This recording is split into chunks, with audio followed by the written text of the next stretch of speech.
Hey everyone, and welcome to Life Unpotted Community Series. This is our first episode of this series, and what we're going to be doing is reading a question from a listener that we got.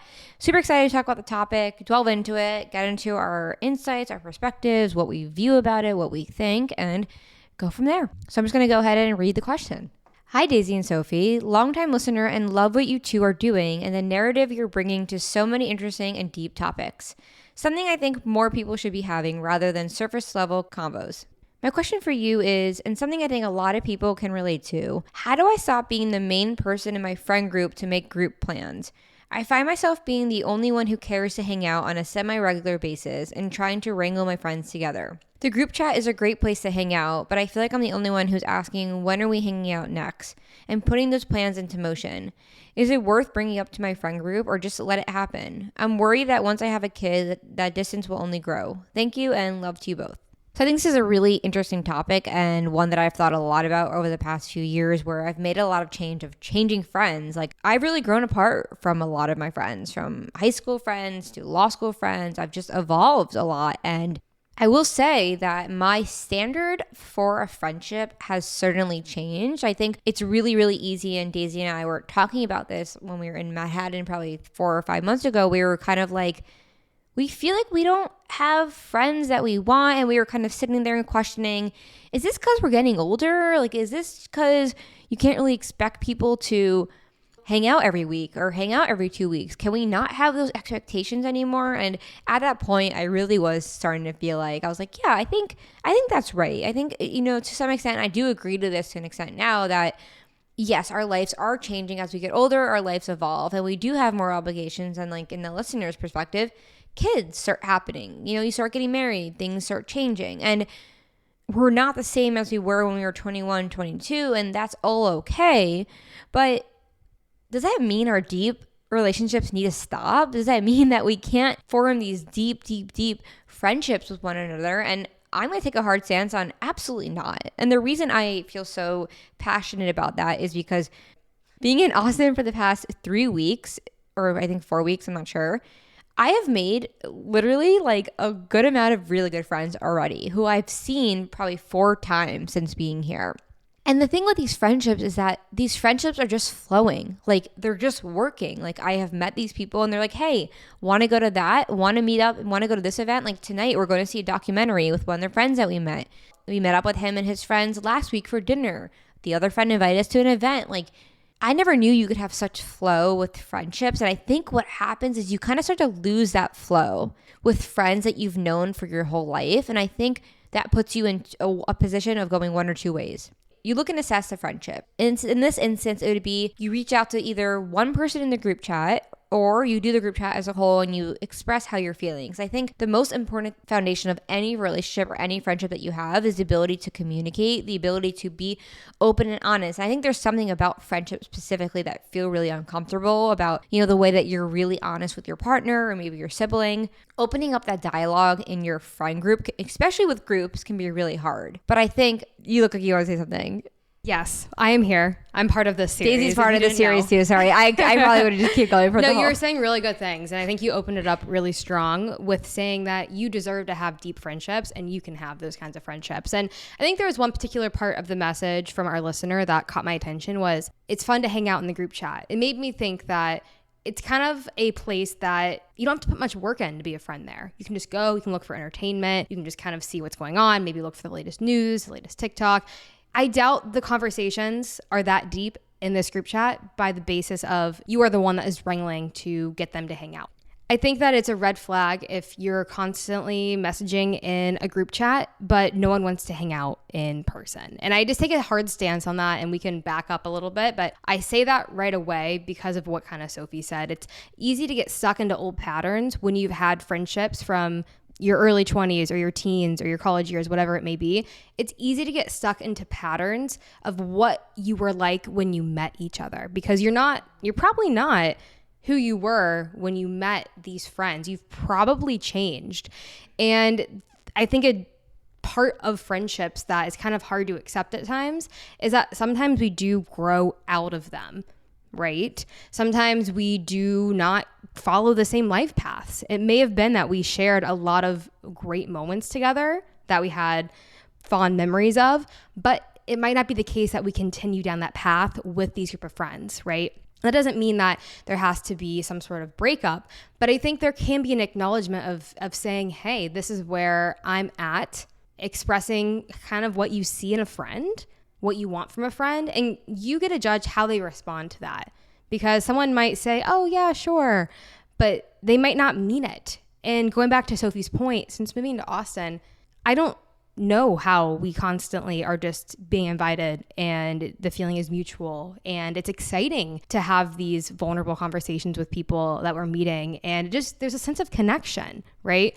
There's a sense of I want to hang out with you, and the other person says I want to hang out with you too. And it's funny because it can feel like dating, but it's like we put so much more attention to our romantic relationships than we do our friendships. And why not treat our friendships, platonic friendships, like dating? And I don't mean it like that, but there should be the mutual excitement. Like you wouldn't go out on a date with someone if they weren't excited to see you again. And if you were dating someone who wasn't excited to go out on dates with you or to do fun new activities with you that you'd been dating for a long time, you're going to talk with them and say, hey, like, what's going on? When we first started dating, we were doing all kinds of things together. Now we don't do anything. So I think it's really an interesting place when you reach this place in your friendship where you're not happy with someone or you're not getting your needs met, that if you're feeling that way, the likelihood is that you've outgrown them, but you should always go to them first and make sure that they don't feel the same way or something's not going on in their life, right? You always want to openly communicate and then judge from there based off that response if maybe this is not worth my time anymore, right? Maybe it's worth putting that time back into yourself, because I really couldn't agree more. Friendships shouldn't feel like work. Yeah, there's going to be uncomfortable times. Maybe there's periods of growth that are uncomfortable, but it shouldn't be like, oh, this person wants to hang out with me and I don't want to hang out with them, but I don't want to hurt their feelings. Like there should be a natural flow to things that you should be able to just be honest. It shouldn't have to cut so deep, right? So what I was thinking as you were saying that is like, in the same way, you might talk to your partner about, hey, where are things with our relationship? Hey, I feel like you're not really meeting my needs. Like, we should be talking to our friends about how we feel about each other. Like, we should talk to our friends and be like, hey, you know, honestly, when you do that, it kind of bothers me. And I just want to let you know because I love you and I care about you. And I think that we could have a deeper and stronger friendship after opening up that dialogue. And I think it's particularly easy, I think, when you have friends who you have known for 5, 6, 7, 10 years because you guys met. Maybe you met during college, maybe you met during high school, and you met during a certain time of your life where you didn't really have that dialogue to talk about how you guys really felt. And not only did you not have the dialogue, maybe you did, but your language of communication changes as you get older, right? So if you're in a group of friends, let's say you're in a group of 5 friends, and you're the only person who's really doing this deep inner work and really questioning what you want out of life and reflecting what you want, right? There might be a point where you guys really vibed over talking about boys or talking about whatever, getting your nails done or sleepovers or whatever you did, starting from whatever age you met. And I think the question is, can you now bring that foundation over into the new part of your life? Can you now bring that with you? Like, can you grow together? And I think what happens is that, especially when the friendship is in the group chat and it's so comfortable and you're just sending TikToks back to each other, it's like, okay, but wait, are we really friends here? Like, that's where I think the question of, okay, define what a friendship means to you. Like, I would tell the listener, define what a friendship means to you. And clearly, I think to her, probably it means spending time together because that's why it's bothering her. And if the people in your friend group don't want that, or maybe honestly, they just are doing their own thing. Maybe they have other friends. Maybe they're just not interested in putting that effort in.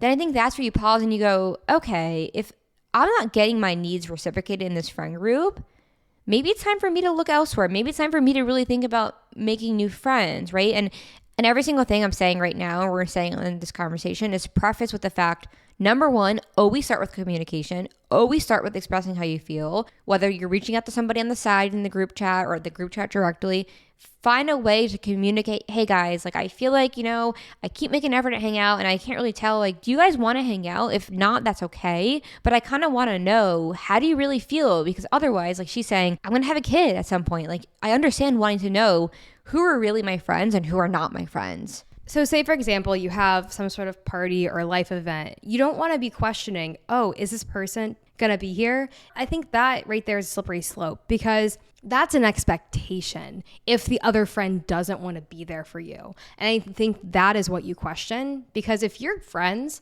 and you're doing something, whether it's your career or you're having a baby shower, doing something that's important to you, that person should want to be there. They should be doing what they can to make sure it happens. It shouldn't be like, oh, an obligation. And I think a lot of friendships that do last over a long period of time where communication isn't had, it can turn into an obligation from at least one of the friends' perspective. And you don't ever want to be an obligation to someone, because that's not a friendship.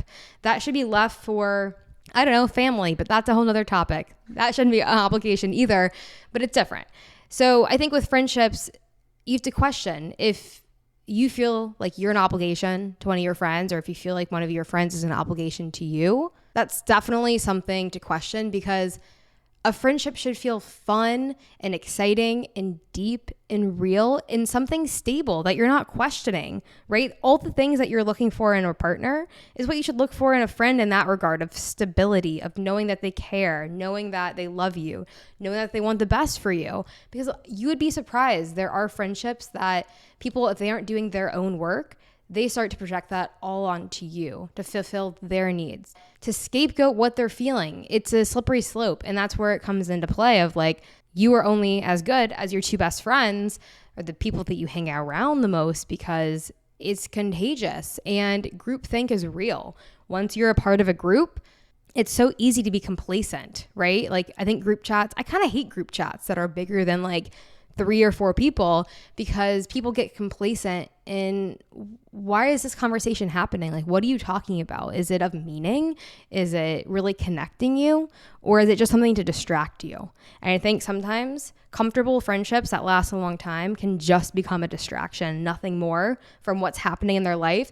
And you can start using all of your friends as a distraction, right? I think that that can happen. And I know maybe that's a little bit off topic from the original question, but I think friendships are very nuanced, right? This question is very nuanced. This answer to the question is very nuanced. There's a lot of questions I have for the listener. A lot of questions I have. Yeah, I mean, it'd be helpful to know like how long she knew the friends. Like, if this is a group she's known for like 5 years, I think it's probably more likely that this comfortable thing that we're talking about, even 3 years, right?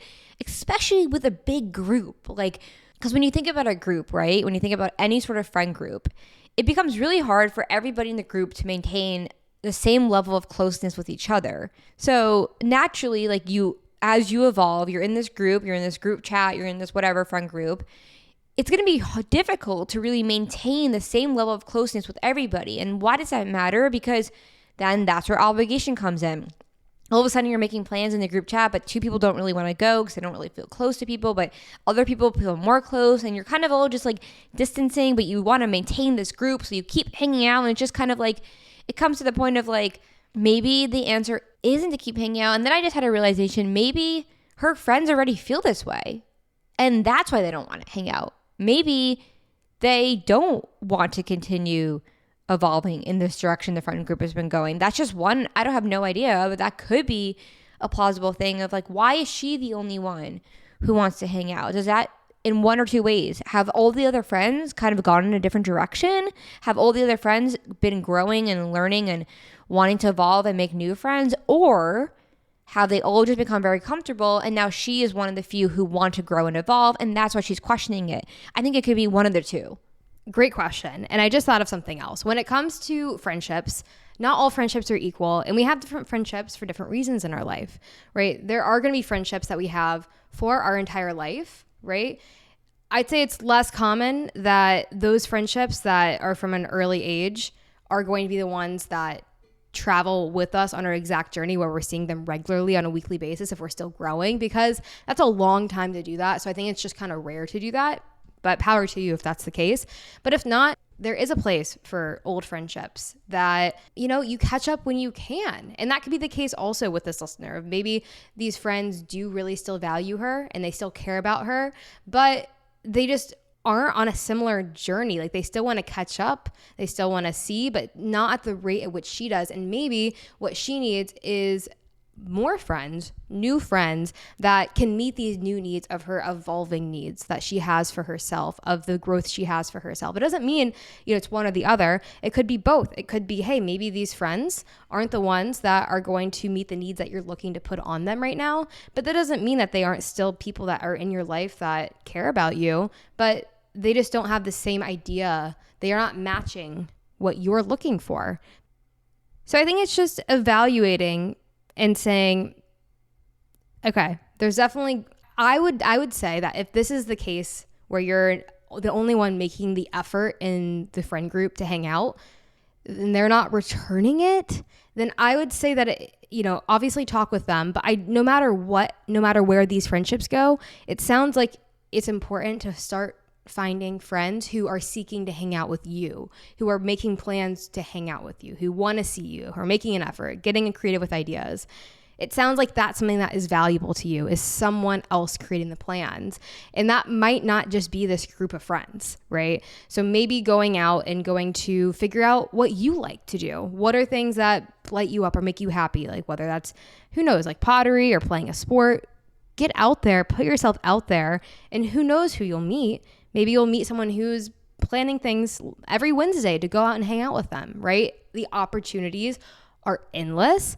But I think if you continue, or not you, but any of us, if we continue to put all of our effort into friends who just aren't putting it back, you can't put all your effort there because then you're never going to get it back. You have to share that with other people who are more than happy to give it back. Because there could be other things going on. Friends, you're in different periods of life. You're looking for different things right now. It doesn't mean that you won't reconvene in 5 or 10 years, 2 years, and they'll start putting more effort in it at that time. After we graduate college, I think it's easy to be in wildly different places of our lives, and we're not always going to line up with our friends. And that's okay. But I think it sounds like you need to find friends who want to see you on a weekly basis for right now.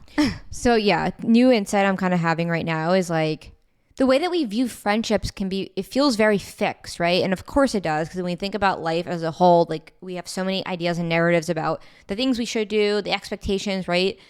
Some people will tell themselves a story their whole life. I have to stay friends with my high school friends because if I don't, then something's wrong. Like I have to be close to those people. And I think what we're doing when we create these very fixed ideas of friendships is we're missing the point that we're evolving every day. We're evolving every week. Your needs are constantly changing. There might be 1 month where you're hanging out with the same person every other day or every week or whatever, and then you don't really hang out with them the following month. I've had this happen to me.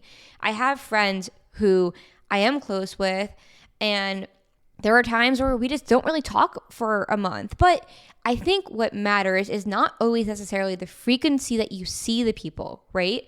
But it's the depth in which you're able to go with them. So if your friends are only able to hang out every 3 months, right? But when you see them, you guys really deeply connect, right?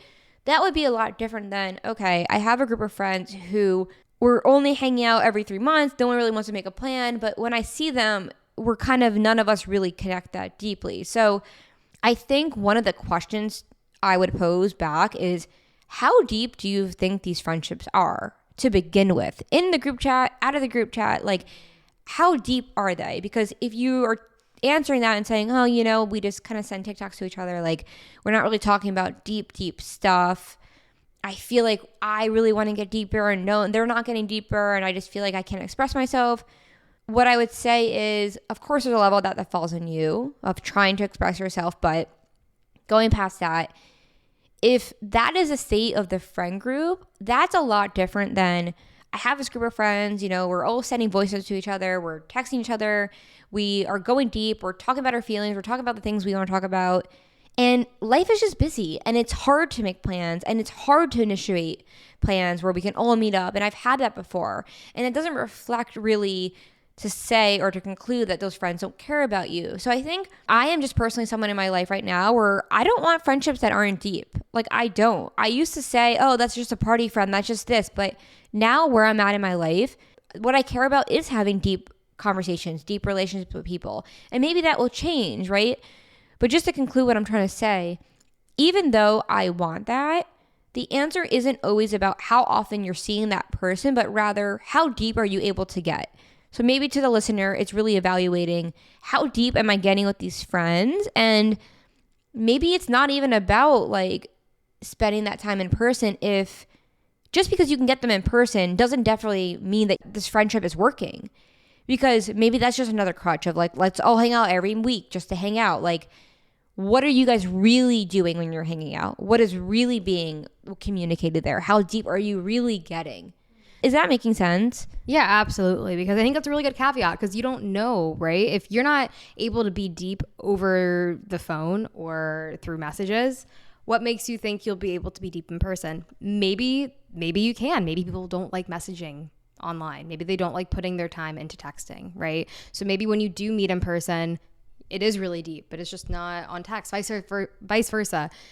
It could be really deep online and also really deep when you meet in person. I think there's a million different caveats. So I'm glad you brought that up, because it's super nuanced, right?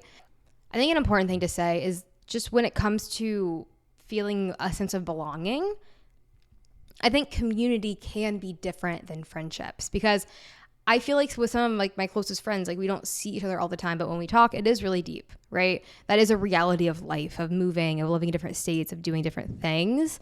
But I also think that you don't want to just not see anyone that you care about every single day. There are ways to formulate a community, and maybe it's not necessarily super deep, but maybe it is connective, right? Maybe you're not pouring your guts out to this community of who you are, but maybe you're showing up as you are and feeling a sense of belonging and feeling a sense of love and feeling a sense of excitement to be there and excitement to be had there.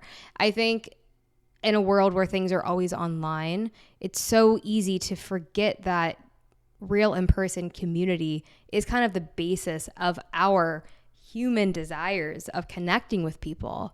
So I think there's different ways to look at it, but I think that's an important thing to include, because you should be able to have all of it, right? You should be able to see people. And I think in a world that is increasingly moving to work from home, being isolated, being in your house or your apartment by yourself working, it can be really lonely. And I also think with friendships aren't always necessarily meant to carry all of the load of your socialization, right? I think that finding spaces to go to be a part of is different than friendships in a way. I think that friendships are I mean, my opinion is that they should be deep, is that when you do connect, that you are there for each other, that you do think of the other person. You do have their best interest at heart. But I think especially like moving to Austin from New York, I do see a level of like, and moving from a major city, I should say, of New York, is that the willingness of the general public to help you out, right? I think that finding spaces that you can be a part of something, of finding connection, right? So I think I'm maybe extending the conversation to another point of view that wasn't involved in the answer, but I do think it is important to consider that. To consider that your needs shouldn't just be met from your friends, that there is such thing as community or just socialization with people that are genuine, like following your interests of going to a yoga studio or playing a sport, those kinds of things. That's a community. Right, because not putting don't put all your eggs in one basket. You can't look to just one friend group, or especially one group. Like, I have so many friends I've made that are just in different groups, or, I looked at them for different reasons. And I think it's all about asking yourself, okay, what matters to me? What am I looking for in a friend? How deep do I want to go with my friends? And this answer isn't based upon what your friends are telling you or what your friends are doing. This is about going deep within and really finding out, do I really resonate with these people still? Do I really want to put in the work? How do I really, really feel beyond comfort, beyond what you're familiar with or what you're used to? What do I really want? Okay. And if the answer there is, look, I really do want to get deeper with these friends, I really do, then I say, be vulnerable. It's scary. Yeah. But make the effort to tell these friends, hey, I really care about you and I want to see you more. In the same way you might say to your partner or to your family member, like, be vulnerable, be open. We should be able to have those relationships with our friends where they know how we're feeling. It shouldn't be off the table, because that's where you really do get deeper, is when I say, hey, you know, guys, I just feel like I'm the only one who puts in the effort, and it's not about, saying one person's right or is wrong.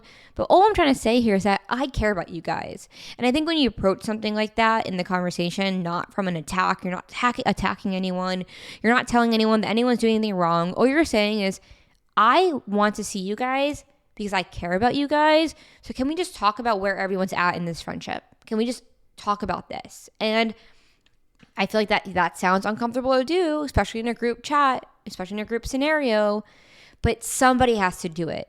So if you're feeling this way, I think maybe it is to take it upon yourself to say something. Definitely I say something, whether that's to one friend, to the whole group, but a lot of the times people are not going to take it upon themselves because they feel uncomfortable.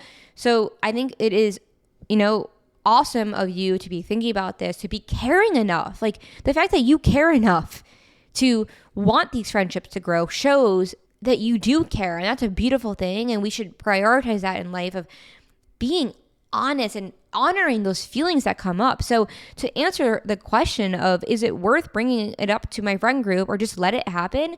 100% bring it up to the friend group. 100% say how you feel. And then you'll be able to probably tell, either the friends are like, you know what, like, I do agree, life is just crazy, like, how can we really try to, like, get together and get deeper? That's awesome. We can mend friendships. We can get deeper. Even if we've known these people from 10 to 15 years, we can get deeper. There's no limits on our friend group, or friendships rather. And maybe the answer is, maybe it turns out to, I'm only just want to be close with 2 of the people or 1 person in the group. Is it really realistic to maintain that whole friend group for the rest of your life, to expect everybody to be there for you? So just to conclude this question, I think absolutely say something. I definitely, if it was me, would say something. And then after that, reflect. Ask yourself, what do I really look for in a friend? And I think, and you will know, honestly, if these friendships are working or if they're not. But what matters first is that you try and then go from there. That was a lot. Yeah, I can't really follow that up, because I think that is a great way to end the question and end the episode. I think that there's always got to be a willingness to try from both parties. And sometimes it just takes some time to uncover if that's there, simply by showing up and being vulnerable. I love how we're like, let's keep this episode short. I know. It's harder though. It might be shorter when I edit it. There's so much more in depth. There's so much to say. So I'm curious. Let us know what happens. I'm honestly genuinely curious, like, what the friend group says, and it would be just interesting for you to write an update. Let us know what you end up doing. We could share that with our listeners. And yeah, I think that was fun. That was cool to go through that, and it brings up some really real things that I think a ton of people can relate to. Friendships, figuring out who they're still friends with, recognizing it's okay to grow out of friendships, recognizing it's okay to evolve. And yeah, so thank you all for listening to our Thursday series. This was awesome. We look forward to keep hearing from you. Write us in, and don't be afraid to be detailed. Like, we want to hear the specifics of what is going on, because it will help us work through it even further. But yeah, I think that's all for now. And I think also to say, it doesn't have to be a situation. If you want to write in about an insight or a thought that you're grappling with, thinking through, feel free to share that as well. It can be that. Right. So, like, I'm really realizing that I actually don't feel like I belong, and you don't have to have a question. We could just talk about that in general and shed some insight onto that. Great. So this was a really fun episode. We look forward to hearing from more of you and talking directly to more of you. So don't forget to shoot your email over to info@livelifeunpotted.com for us, and let us know what you think about this episode. Do the poll, and we will see you next week. All right, y'all. See you. I keep saying y'all. See you guys next week.